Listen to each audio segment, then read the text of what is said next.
नमस्कार दोस्तों, मैं हूं आपका दोस्त और होस्ट अक्षय राणा।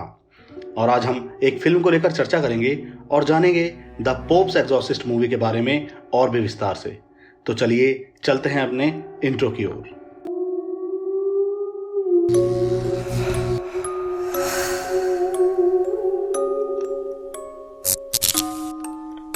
तो दोस्तों, मूवी की शुरुआत होती है एक कोट से, जिसमें बताया जाता है कि शैतान सबसे ज्यादा खुश तब होता है जब हम उसे हल्के में लेते हैं और उसके वजूद से इनकार करते हैं। ये कोट था 1986 से 2016 तक वेटिकन के प्रमुख पादरी रहे फादर गैब्रियल एमोर्थ का। यह फिल्म भी उनके जीवन पर आधारित केसेस में से एक है। हालांकि फिल्म के डायरेक्टर का कहना है कि एक फिक्शनल स्टोरी है। जो भी हो, पर फादर गैब्रियल एमोर्थ एक रियल लाइफ कैरेक्टर थे जो सच में वेटिकन के प्रमुख पादरी थे। तो फिल्म के पहले सीन में हम देखते हैं कि फादर एमोर्थ अपने स्कूटर पर इटली में कहीं जा रहे हैं। फिर वो एक जगह रुकते हैं और एक घर में घुसते हैं तो देखते हैं वहां एक लड़का है जो पोजेस्ड है, जो कि फादर से कहता है कि वो शैतान है और जिसे चाहे उसे वश में कर सकता है। जिस पर फादर एक सुअर की ओर इशारा करके कहते हैं कि क्या तुम इसको वश में कर सकते हो। जिस पर वो डीमन उस लड़के की बॉडी को छोड़कर उस सुअर में घुस जाता है और उसके घुसते ही फादर एमोर्थ उस सुअर पर गोली चला देते हैं, जिससे कि वो लड़का बच जाता है और फादर उसे शांत कराते हैं। इसके बाद अगले सीन में हम एक फैमिली को देखते हैं जिसमें एक माँ और दो बच्चे होते हैं, जिसमें माँ का नाम जूलिया, बेटी का नाम एमी और बेटे का नाम हेनरी होता है। उनकी बातों से पता लगता है कि वो लोग यूएसए से स्पेन आए हैं। जूलिया के पति की डेथ के बाद उनकी आर्थिक स्थिति खराब होने के कारण वो लोग उसके पति और अपने पिता के पैतृक संपत्ति को बेचने आए थे। दरअसल ये प्रॉपर्टी कुछ और नहीं बल्कि एक सदियों पुराना चर्च था, जिसे जूलिया रिपेयर कराकर बेचने वाली थी ताकि उन पैसों से वो वापस अमेरिका जाकर एक अच्छा जीवन गुजार सके। इसके बाद वो घर में घुसते हैं जहां उन्हें फादर एस्क्यूबेल मिलते हैं, जिन्हें उस चर्च के लिए वेटिकन द्वारा नियुक्त किया गया था, और दोनों ही बच्चे घर को देखने निकल जाते हैं। इसके बाद अगले सीन में हमें दिखाया जाता है कि फादर एमोर्थ को वेटिकन में बुलाया गया है, जहां एक पादरियों की काउंसिल बैठी है, जहां उन पर बिना वेटिकन की इजाजत के एक्सोर्सिज्म करने का इल्जाम लगाया जा रहा था, जिसमें उन्होंने एक सुअर को मारा था। जिस पर फादर एमोर्थ बोलते हैं कि वो कोई एक्सोर्सिज्म नहीं था बल्कि वो लड़का मानसिक रोगी था। उसे यकीन दिलाने के लिए उन्होंने ये सब नाटक किया। और इसी के आगे वो कहते हैं कि वो अपने 98% केसेस में लोगों को डॉक्टर या साइकेट्रिस्ट के पास जाने के लिए कहते हैं, और बाकी 2% के बारे में पूछे जाने पर फादर एमोर्थ कहते हैं कि वो कुछ ऐसे मामले हैं जिन्हें कोई डॉक्टर या साइंटिस्ट सही नहीं कर सकते क्योंकि वो शैतान है। जिस पर वो काउंसिल कहती है कि आपके तरीकों से चर्च को नुकसान होता है, इसलिए आपका प्रमुख पादरी का ओहदा खत्म कर दिया जाए। जिस पर फादर एमोर्थ बीच में ही खड़े हो जाते हैं और जाने लगते हैं, पर काउंसिल कहती है कि उनकी पूछताछ अभी बाकी है। जिस पर फादर को गुस्सा आ जाता है और वो एक लड़की रोजेरिया वेलेंडिस का नाम लेते हुए कहते हैं कि उसके बारे में क्या, आपने उस बात पर मुकदमा क्यों नहीं चलाया। काउंसिल भी भड़क जाती है और फादर को अदब से बात करने के लिए कहती है। जिस पर फादर एमोर्थ कहते हैं कि ये पद उनको सीधा पोप ने दिया है और अगर उनको कोई तकलीफ है तो पोप से आकर बात करे, और ये बोलकर वो वहां से चले जाते हैं। इसके बाद अगले सीन में हमें वो फैमिली दिखाई जाती है जहां वो बच्चे सोए हुए हैं और उनकी माँ उन्हें देख रही है। वहीं दूसरी तरफ दो वर्कर्स को एक चर्च की दीवार में एक छेद दिखता है और जैसे ही वो उसके अंदर देखने के लिए आग जलाते हैं, वहां एक जोर का धमाका होता है और वो दोनों बुरी तरह घायल हो जाते हैं। इस इंसिडेंट के बाद वहां काम कर रहे सारे मजदूर वहां से काम छोड़कर तुरंत भाग जाते हैं। जिसके बाद हमें वो दीवार का छेद दोबारा दिखाया जाता है जहां से कोई चीज आजाद होती दिखती है, और उसके तुरंत ही बाद हमें उस घर में हेनरी की तबीयत खराब होते हुए दिखाई जाती है। जिस पर उसकी बहन चिल्लाती है और उनकी मां दौड़कर वहां पहुंचती है तो देखती है हेनरी को दौरा आ गया था। हेनरी ने अपने पिता की मौत के बाद किसी से बात नहीं की थी। लगभग 1 साल से वो चुप था, पर अचानक ही उसका दौरा रुकता है और वो अपनी मां से बोलता है तुम सब मरोगे, और अपने चेहरे को नोचने लगता है। इसके बाद हेनरी को हॉस्पिटल लेके जाया जाता है और वहां उसके सभी रिपोर्ट्स नॉर्मल आते हैं और डॉक्टर्स उसे दिमागी रूप से परेशान बताकर उसकी मां को एक बेहोशी का इंजेक्शन दे देते हैं। जिसके बाद हेनरी को घर लाया जाता है और उसकी बहन उसके पट्टी कर रही थी। तभी वहां लाइट्स चली जाती हैं। एमी लाइट्स का पावर स्विच देखने जाती है, तभी हेनरी उठ जाता है और उसकी मां उसके पास आ जाती है, पर हेनरी अपनी ही मां के साथ बदतमीजी करना शुरू कर देता है और अपनी टी शर्ट उठाकर दिखाता है जिस पर हेट गुदा हुआ होता है और कहता है प्रीस्ट को लेकर आओ। जिस पर उसकी मां उन्हीं के चर्च के फादर एस्क्यूबेल को बुलाती है। जैसे ही एस्क्यूबेल अंदर जाता है वैसे ही हवा में उड़ता हुआ बाहर आ जाता है, जिस पर पोजेस्ड हेनरी कहता है गलत पृष्ठ को भेजा। इसके बाद हमें वेटिकन चर्च दिखाया जाता है, जहां पोप ने फादर एमॉर्थ को बुलाया है और उन्हें बता रहे हैं कि गॉड ने 200 फरिश्तों को नर्क भेजा था जो डीमंस बन गए, और साथ ही उन्हें हेनरी की फाइल देते हैं और कहते हैं कि तुम ही जाकर ये केस सुलझा सकते हो, और बताते हैं कि पहले भी उस जगह से चर्च को परेशानी हो चुकी है। और जब फादर एमॉर्थ वो फाइल देखते हैं तो उसमें से सब कुछ किसी ने काट रखा था, बस एंड में लैटिन में लिखा होता है तुम्हारे पाप तुम्हारे सामने आएंगे। जिसके तुरंत बाद ही एमॉर्थ स्पेन के लिए निकल जाते हैं। वहां पहुंचने पर फादर एस्क्यूबेल से उनकी मुलाकात होती है, जिस पर एस्क्यूबेल उन्हें बताते हैं कि वो उनका बहुत बड़ा प्रशंसक है और उनके सारे आर्टिकल्स पढ़ता है, जिस पर एमॉर्थ उसे विस्की ऑफर करते हैं और कहते हैं गले के लिए है। फिर एस्क्यूबेल उनका इंट्रो पूरी फैमिली से कराता है और फादर हेनरी को देखने की परमिशन मांगकर उसे देखने जाते हैं। वहां पहुंचकर फादर प्रार्थना करते हैं, जिस पर हेनरी कहता है कि ये प्रार्थना यहाँ किसी काम की नहीं, जिस पर फादर उसे पवित्र सील दिखाते हैं और उसे देखते ही हेनरी की आंखें बदलकर शैतानी हो जाती हैं। जिस पर फादर पूछते हैं तुम कौन हो, तो शैतान बताता है कि वो उनकी मौत है और वो उनके सभी भयानक सपनों के बारे में जानता है। जिसके तुरंत बाद फादर को कुछ मेमोरीज फ्लैश होती हैं।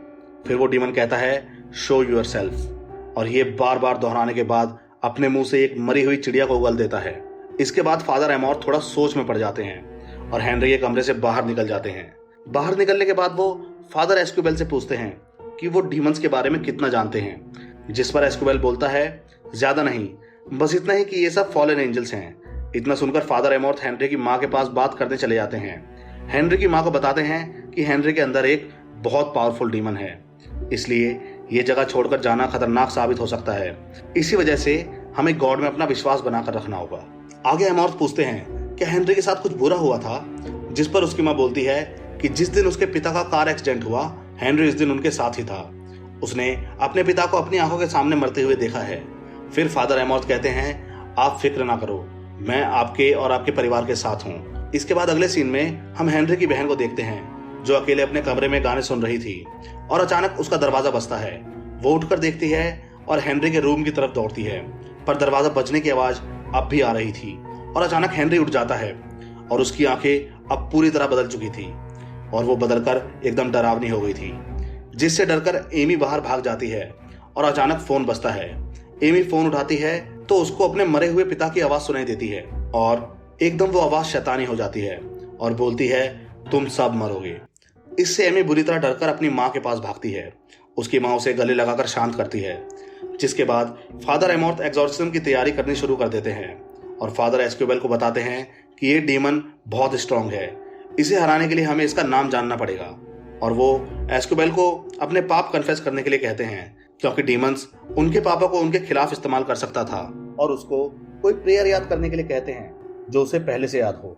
फिर वो एक्सॉर्सिज्म करना शुरू कर देते हैं, जिस पर हेनरी के अंदर का डीमन गुस्सा होकर उन्हें गाली देने लगता है, पर फादर अपना एक्सॉर्सिज्म चालू रखते हैं, जिस पर डीमन को तकलीफ होने लगती है और अचानक से ही कमरे की लाइट चली जाती है, जिस पर एमॉर्थ रोशनी के लिए अपनी लाइटर जलाते हैं।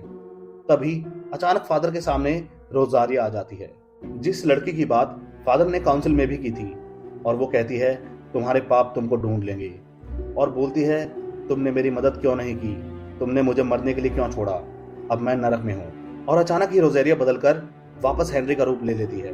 फादर अभी इससे संभले भी नहीं थे कि हेनरी उठकर एस्क्यूबेल को बोलता है कि तुम्हें अपने पाप याद हैं, क्या तुम्हें याद है तुम्हारी गर्लफ्रेंड एडेला। और फिर वो एस्क्यूबेल को उसके पाप सुनाकर उसको भी गाली देता है, जिससे भड़ककर एस्क्यूबेल उसका गला दबाने लगता है। तब फादर एमॉर्थ उसका गला छुड़ाते हैं और हेनरी को छोड़कर कमरे से निकलने लगते हैं, जिस पर डीमन कहता है कि एमॉर्थ तुम मेरा चारा हो, तुम्हें खाकर मैं तुम्हारे होली चर्च को बर्बाद कर दूंगा। इसके बाद एस्क्यूबेल रोने लगता है और फादर एमॉर्थ को बताता है कि वो एक लड़की से बेहद प्यार करता था, पर वो लड़की चाहती थी कि वो प्रीस्ट ना बने और उससे शादी कर ले, पर उसको प्रीस्ट बनना था। लेकिन उस लड़की के साथ रहने के लिए एस्क्यूबेल ने उससे झूठ कहा और बाद में उसे धोखा देकर प्रीस्ट बन गया, जिस पर एमॉर्थ कहते हैं कि ईश्वर तुम्हारे सभी गुनाहों को माफ करे और उसे थोड़ा आश्वासन देते हैं। इसके बाद एस्क्यूबेल फादर एमॉर्थ से पूछता है कि ये रोजारिया कौन है जिसका नाम आपने अंदर लिया था। एमॉर्थ बोलते हैं वो एक लड़की थी जिसकी मुझे मदद करनी चाहिए थी। ये डीमन हमारी मेमोरीज को हमारे खिलाफ इस्तेमाल कर रहा है ताकि हमें गुमराह कर सके। इसलिए हमें उसका नाम जानना पड़ेगा ताकि उसे कमजोर कर सके। इसके तुरंत बाद फादर एमॉर्थ को डीमन की बात याद आती है, तुम मेरा चारा हो। जिस पर वो कुछ सोचते हैं और एस्क्यूबेल को प्रेयर्स बताकर कुछ देर के लिए वहां से बाहर की ओर चले जाते हैं। और बाहर उन्हें एक कुआं मिलता है जिस पर वेटिकन की सील लगी थी। तभी वो अपने स्कूटर की मदद से सील को हटाते हैं। वहीं दूसरी ओर एस्क्यूबेल प्रेयर्स को पढ़ते हुए हेनरी को देखने जाता है। जैसे ही वो हेनरी के पास जाता है, एकदम हेनरी के अंदर का डीमन जागकर उस पर हमला कर देता है और उसके कान पर काट लेता है और कहता है, यहाँ से कोई जिंदा नहीं जाएगा। वहीं दूसरी ओर एमी और उसकी मां पर भी कोई अदृश्य शक्ति हमला कर देती है और इसी के साथ फादर ने उस कुएं की सील हटा ली थी और वो अंदर देखने के लिए एक कपड़ा जलाकर अंदर छोड़ते हैं। तो देखते हैं पूरा कुआं खोपड़ी के कंकालों से भरा है और आग की वजह से अचानक ही कुएं में एक जोरदार धमाका होता है। फिर एमॉर्थ अंदर आकर हेनरी की मां को बचाते हैं और एस्क्यूबेल एमी को बचाने जाता है और एमॉर्थ को पुकारता है। फादर वहां आकर प्रेयर पढ़कर एमी को भी बचा लेते हैं। फिर फादर एस्क्यूबेल को कहते हैं कि इन दोनों को चर्च के चैपल में ले जाओ। अगले सीन में हम वेटिकन को देखते हैं जहां पोप उस चर्च से जुड़े हुए पेपर्स को देख रहे होते हैं, पर किसी ने उनको खराब करके आखिर में लैटिन में लिखा होता है कि तुम्हारे पाप तुम्हारे सामने आएंगे। वहीं दूसरी ओर एमॉर्थ एस्क्यूबेल से बात करके उसका डर दूर करने की कोशिश कर रहे होते हैं और एक खोपड़ी निकालते हैं और उसकी ओर फेंक कर कहते हैं, मेरे साथ चलो। बाहर जाकर वो बोलते हैं, जब मैं यहाँ आया था तब इस कुएं को नोटिस किया था, और एक टॉर्च उठाकर उसके अंदर मारते हैं और उनको एक निशान दिखता है जो स्पेनिश इंक्विजिशन के समय का था। इस समय को चर्च का सबसे भयानक समय माना जाता है क्योंकि इस दौरान चर्च के लोग दूसरे लोगों को जबरदस्ती कन्वर्ट करते थे और जो नहीं मानता था उसको मार दिया जाता था। ये सभी कंकाल उन्हीं लोगों के थे जिन्होंने कन्वर्ट होने से इनकार कर दिया था। इसके बाद वो दोनों नीचे जाने का रास्ता ढूंढते हैं और तहखाने में से एक दीवार को तोड़कर अंदर घुसते हैं। वहां भी उन्हें वेटिकन की सील मिलती है और एक गैस की स्मेल आती है जो कि सल्फर गैस थी। इसी के कारण आग से धमाके हो रहे थे। अंदर घुसकर उन्हें कई सारी दफनाई हुई लाशें मिलती हैं। तभी बीच में एक जाल में उन्हें कार्डिनल प्रोटेक्टर की बॉडी मिलती है जिस पर उसकी हाथों की रिंग निकालकर एमॉर्थ बताते हैं कि ये किसी कैदी जैसा लगता है, पर ऐसा नहीं है। असल में ऐसा तब किया जाता है जब कोई एग्जॉर्सिज्म बुरी तरह फेल हो जाए और कोई भी होप ना बचे, तब ऐसा करके डीमन को वहीं कैद कर दिया जाता है ताकि वो उस जगह से बाहर ना निकल सके। और एमॉर्थ एस्क्यूबेल को इशारा करके एक लोहे का गेट खोलने के लिए कहते हैं ताकि वो और आगे जा सके। वहीं दूसरी तरफ पोप को एक नोट मिलता है जिसमें लिखा था, ये आपके फाइनल कार्डिनल प्रोटेक्टर की ओर से है। एक भयानक शैतान ने सेंट सेबेस्टियन एबी चर्च पर कब्जा कर लिया है और ये हमेशा यहीं दफन रहना चाहिए। वहीं दूसरी ओर एस्क्यूबेल गेट को बंद पाता है।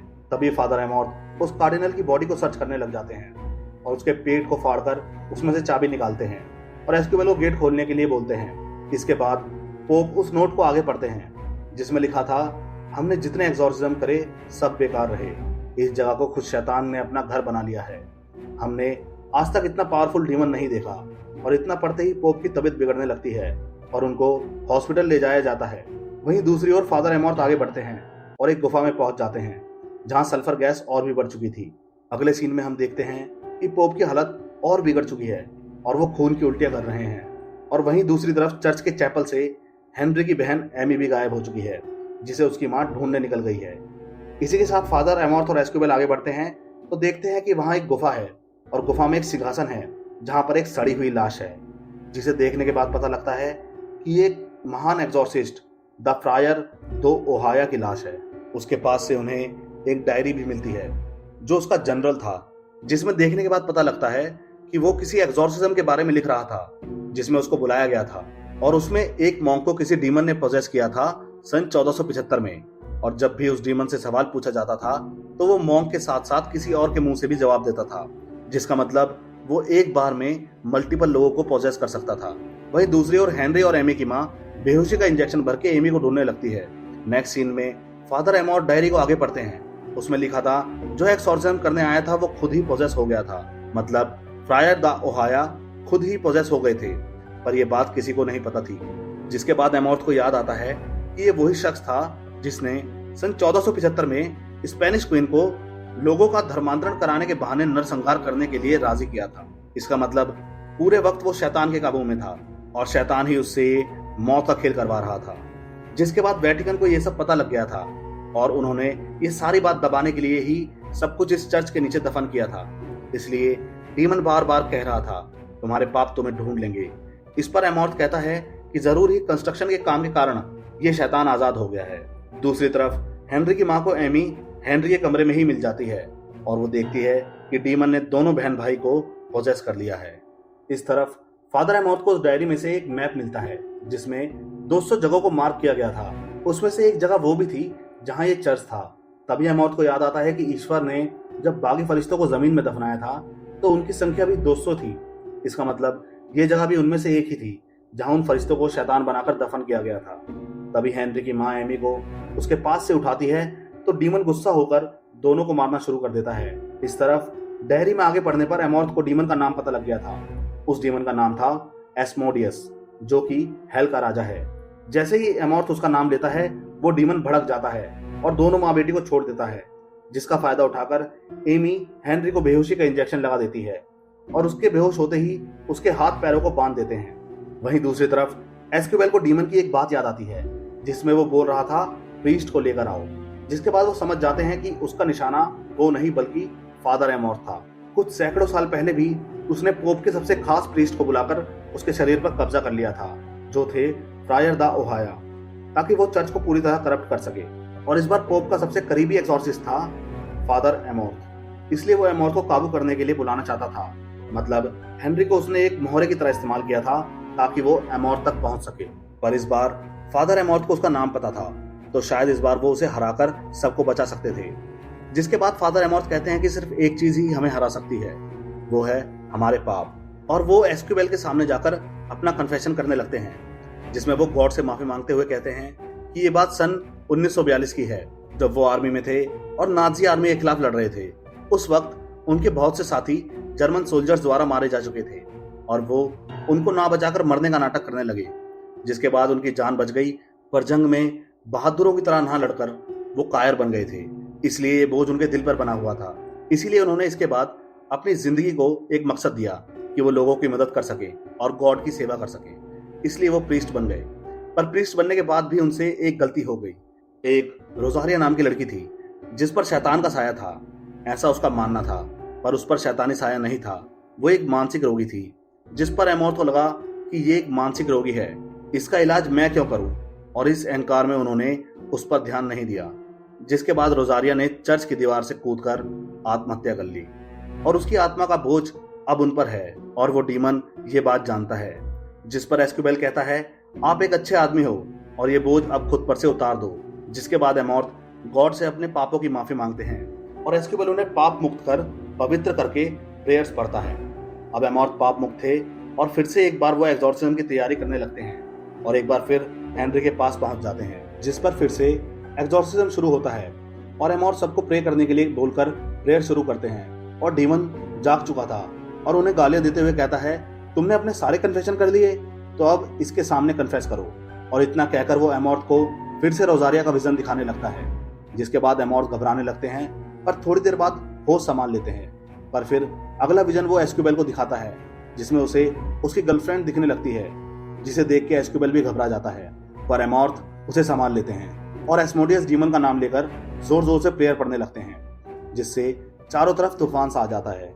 एस्मोडियस डीमन पूरी तरह गुस्से में आ जाता है और अचानक ही हमें वापस हेनरी की आवाज सुनाई देती है, जिस पर एमॉर्थ उसे डीमन से लड़ने के लिए बोलते हैं। और जैसे ही उसके करीब जाते हैं तो देखते हैं कि उसके पेट पर खरोंचे मारकर कोई गॉड इज नॉट हेयर लिख रहा है। जिसके बाद वो डीमन हेनरी की बहन एमी को भी पोजेस कर लेता है और एमी पोजेस होकर दीवार पर चढ़ने लगती है और सब पर हमला करने लगती है। तभी हेनरी में आकर डीमन कहता है कि मुझे जो चाहिए दे दो। फादर एमॉर्थ मना करते हैं पर वो उन्हें और तकलीफ पहुंचाकर बोलता है अपनी रूह को मेरे हवाले कर दो, और ये बोलकर सबको मारने लगता है। जिसे देखने के बाद फादर एमॉर्थ मजबूर हो जाते हैं और कहते हैं मुझ पर कब्जा कर लो, इन सबको छोड़ दो। तभी सब कुछ रुक जाता है और एस्मोडियस डीमन सबको छोड़कर एमॉर्थ के शरीर में घुस जाता है। तभी एमॉर्थ अपना होली क्रॉस देकर एस्क्यूबेल को सबको वहां से ले जाने के लिए कहते हैं और एमॉर्थ को छोड़कर सब घर से बाहर भाग जाते हैं। अब डीमन एमॉर्थ पर काबू करने की कोशिश करने लग जाता है, जिससे बचने के लिए एमॉर्थ खुद को फांसी लगाने लगते हैं ताकि वो उनका इस्तेमाल ना कर सके। पर डीमन उन्हें मरने नहीं देता। अब डीमन उन पर काबू करके उनको तहखाने वाली गुफा में ले जाता है। उनको ढूंढते हुए एस्क्यूबेल भी उनके पीछे जाता है। गुफा में पहुंचकर डीमन एमॉर्थ को कहता है कि हम दोनों हमेशा नर्क में रहेंगे। तभी एमॉर्थ के पीछे पड़े पानी में से मदर मैरी निकलती है, जिनकी शक्ल रोजेरिया जैसी होती है। एमॉर्थ उनको देखकर घुटनों पर बैठ जाता है, पर वो मदर मैरी नहीं बल्कि डीमन ही होता है और वो एमॉर्थ पर हमला कर देता है। अब एस्क्यूबेल एमॉर्थ को ढूंढते हुए तहखाने में पहुंचता है तो देखता है एमॉर्थ पूरी तरह शैतान के वश में है, जिस पर डीमन उसे भी वहां से भागने को कहता है। पर एस्क्यूबेल वहीं रुककर एमॉर्थ को याद दिलाने लगता है और पूरा जोर लगा के अपनी प्रेयर्स पढ़ने लगता है, जिस पर एमॉर्थ को होश आने लगता है। डीमन उसे हवा में उड़ाकर पटक देता है। जैसे ही एस्क्यूबेल उसे देखने के लिए एमॉर्थ की ओर दौड़ता है, तभी पत्थर के पीछे से डीमन रोजारिया के रूप में निकलता है और एमॉर्थ पर हमला कर देता है। और दूसरी तरफ एक ताबूत में से खून से लथपथ एस्क्यूबेल की गर्लफ्रेंड के रूप में डीमन उस पर भी हमला कर देता है। तभी एमॉर्थ के कहने पर एस्क्यूबेल होली मेडल को डीमन के सर में घुसा देता है और प्रेयर करना शुरू कर देता है। प्रेयर और मेडल से डीमन पीछे हट जाता है।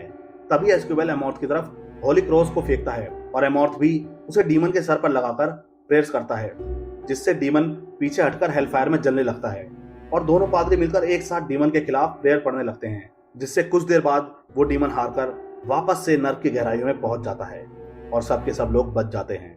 और अंत में दोनों पादरी एमॉर्थ की विस्की के घुट लगाकर चैन की सांस लेते हैं। इसके बाद सीन शिफ्ट होता है और हम एमॉर्थ और एस्क्यूबेल को वेटिकन सिटी में पोप के सामने देखते हैं, जहां पोप उन दोनों की तारीफ कर रहे थे और इस केस की पूरी फाइल तैयार करने को एमॉर्थ को कहा जाता है। इसके बाद एक दूसरे पादरी आकर उन दोनों को पोप के पास से ले जाते हैं और बताते हैं कि वेस्क्वेस फैमिली यूएस पहुंच चुकी है, जहां हेनरी पूरी तरह से रिकवर हो चुका है।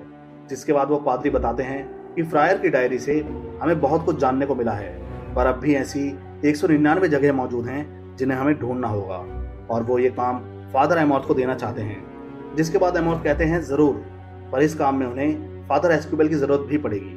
और इतना कहने पर ही सीन चेंज होता है, जहां बताया जाता है कि फादर एमॉर्थ सन 2016 में स्वर्ग सिधार गए, पर आज भी उनकी कई लिखी हुई किताबें मौजूद हैं जिनमें उनके केसेस से जुड़ी हुई कई बातें लिखी हैं। और इसी सीन के साथ हमारी मूवी यहाँ खत्म हो जाती है। तो दोस्तों, इसी के साथ यहाँ वीडियो खत्म करने का समय आ गया है। अगर आपको वीडियो पसंद आई हो तो वीडियो को लाइक करके चैनल को सब्सक्राइब जरूर कर दें और वीडियो कैसी लगी ये हमें कमेंट बॉक्स में जरूर बताएं। आशा करता हूँ आप लोग अपना प्यार इसी तरह बनाकर रखेंगे ताकि मैं ऐसे ही और वीडियोस लाता रहूँ। अब आपसे लेता हूँ अलविदा। हम मिलेंगे हमारे नेक्स्ट वीडियो में। तब तक के लिए खुश रहे, आबाद रहें और देखते रहें ड्रेड ड्रैगन चैनल को।